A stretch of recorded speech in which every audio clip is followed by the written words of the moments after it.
They never centralized themselves. Well, if we look at this with India, what about Africa?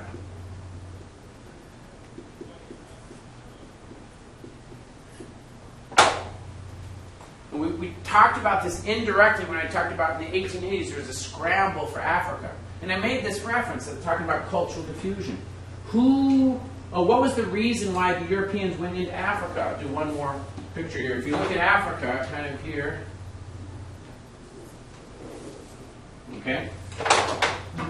Up until the 1800s, where had been 1600s, 1700s, where was civilization in Africa? Just along the edges, right? Just along the edges. Why not in the middle? And let's be even more honest. Before 1500, where is civilization in Africa? Well, yes, you got the Nile River, but the problem is the Nile River is kind of a little bit unique. Why is that? Because it flows the other way. Yeah, it does flow the other way, but what's preventing, why doesn't Egypt take over all of Africa? You got mountains here, right?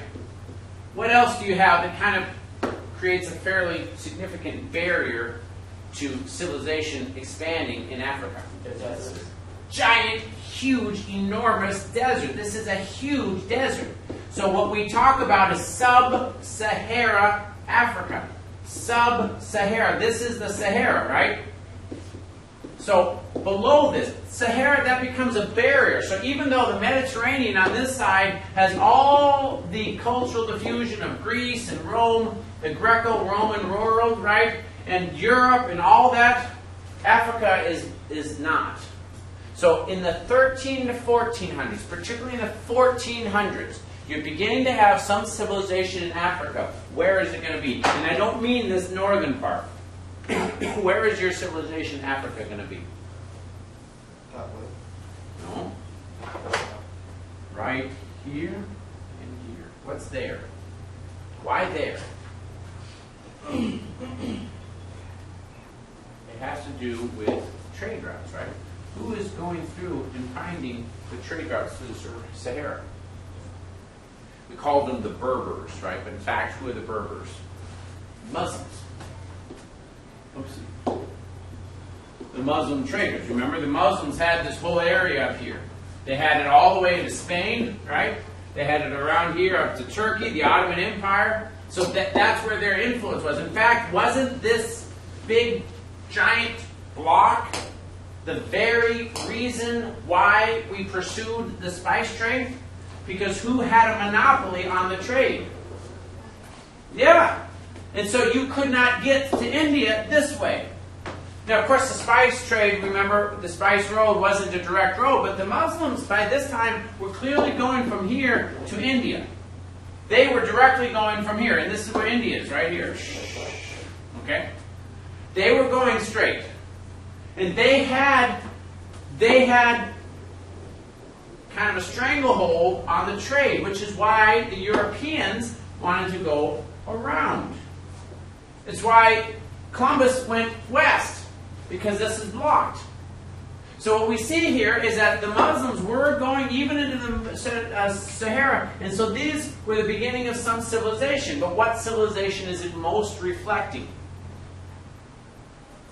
One's up here in the Mediterranean. Once we start getting Portuguese and Europeans trading, where do the other civilizations start popping up? Where we have the slave triangle, right? And it's not just slaves, but right along the coast, right? Wherever you would stop for supplies. Basically, what you develop by the 1700s is this trade network where you stop here. In some cases, you go here, and then you go across over to the New World. And so you have a triangle that's Europe, Africa, New World. Europe, Africa, New Europe. But you also have a trade that goes from Europe, touching here, to India. And then, in some cases, you go off to Asia. And so this becomes kind of a triangle here. This becomes a triangle this direction. That becomes your trade up into 1900. Now, up until the late 1800s, this area here is not explored. Why not? Super easy. There's no reason to. There's no reason to, right? Because it's part of a trade route. That's the only reason why this part is developed at all. It's kind of like even in India. It was really the northern part that had a trade route. It wasn't until the British started developing ports along here that you started having civilization along the coast. And then with the pacification, you can see England taking over all of this. In the 1880s, you had the scramble for Africa. What drew the Europeans inland? Does anybody know? And to me, I think it's a fascinating story. It's a fascinating story because it goes against what we think of, especially if you think in terms of this dialectic. It just flies in the face of that. King Solomon's Mine or something like that? No, but that story is absolutely written during this time period because everybody is fascinated with Africa. There could be riches. King Solomon could have this wonderful city of gold there. Could there be anything there?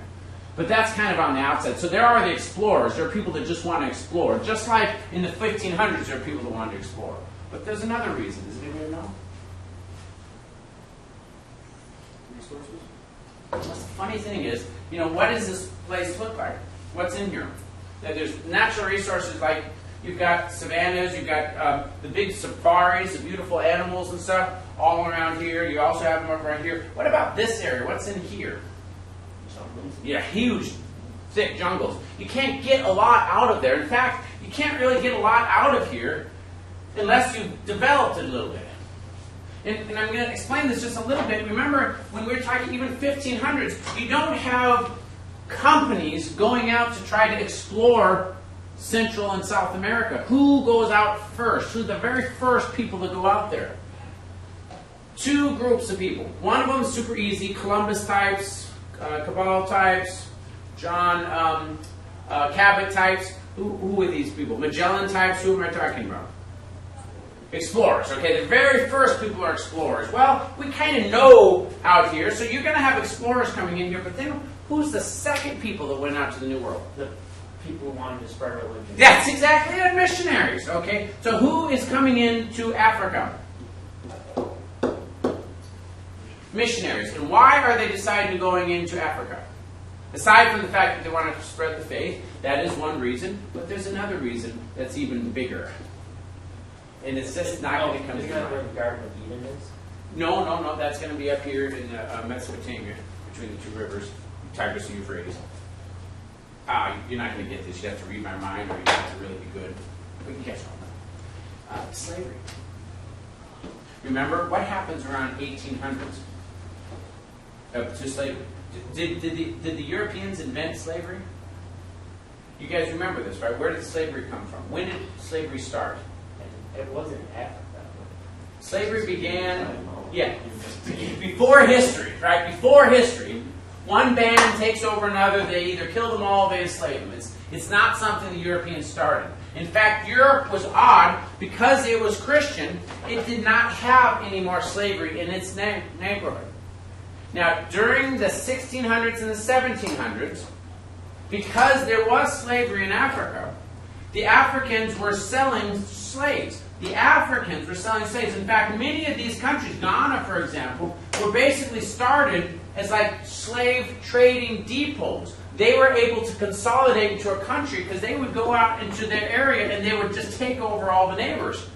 That would enslave them, and then these guys would be shipped over to the New World. And the reason why the Portuguese ended up doing this, even though there's no slavery in Portugal, you don't have slavery in England, you don't have slavery in Europe, it's because in the New World we needed labor.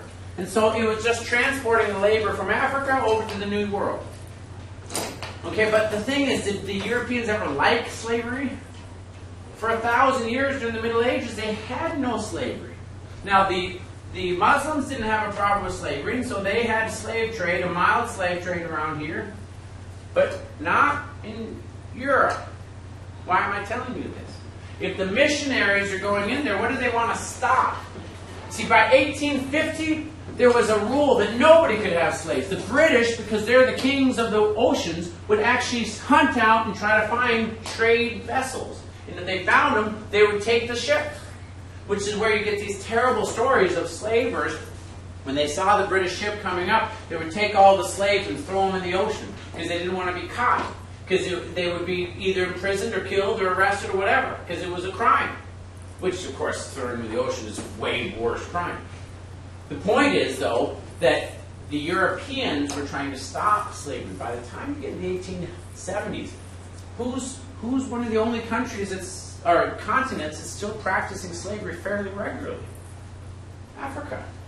And so the missionaries go in there to try to end slavery. How's that for ironic? Why do I say it's ironic? Why would it be ironic? In our brain, and I know you had this before you came into this class, where do you think slavery came from? The common knowledge. If you talk to your dumb friends, right? None of you guys are dumb, but if you had your dumb friend, and you went to your dumb friend and you say, where does slavery begin? What are they going to say? The South. Yeah, the South started. Europeans started it, right? Of course not. But the dumb friend has that, right? The irony is that it kind of goes against what we think. Now, the reason why this is very important is that once you've got people there, let's say they're English missionaries, or they're German missionaries, or they're French missionaries, who is going to follow? You're going to get trade, so you're going to get people with plantations. They may not enslave the folks, but clearly cheap labor, huge plantations, they can hire people for a dime a day, right? And if you've got traders and missionaries and plantation, what is going to follow? Here, I'll give you a big fat hint. If you've got trade, what is going to follow? Definitely cultural diffusion. What else?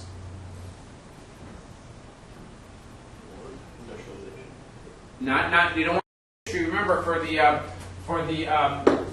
mercantilism, you don't want industry out here. Industry stays here, but you want that to be safe and secure. So if you've got missionaries in there, and you've got plantation owners in there, and you've got traders in there, what's going to follow? Military.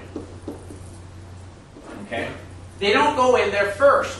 And that's the whole scramble for Africa, when they talk about the scramble. And the scramble for Africa is going on in the 1870s, 1880s, and 1890s. And so what ends up happening to Africa? How many countries are in Africa today? Hussein, can you remember?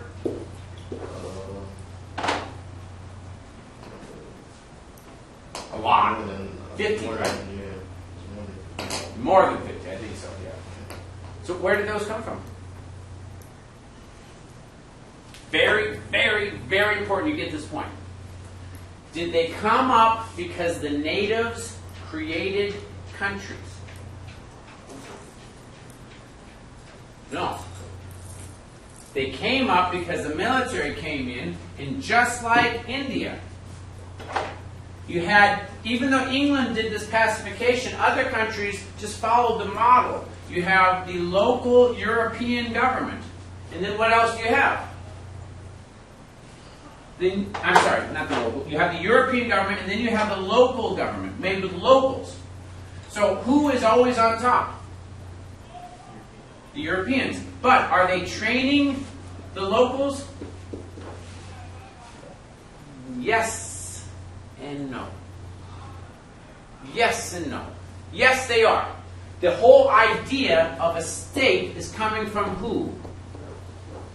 The whole idea of treasury, budgets, military, organized standing armies. Where is that all coming from? Europe. Clearly it's coming from Europe, right? But they don't want to just own the country.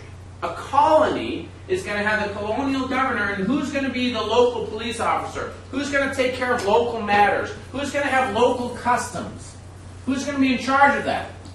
Locals, right? Okay.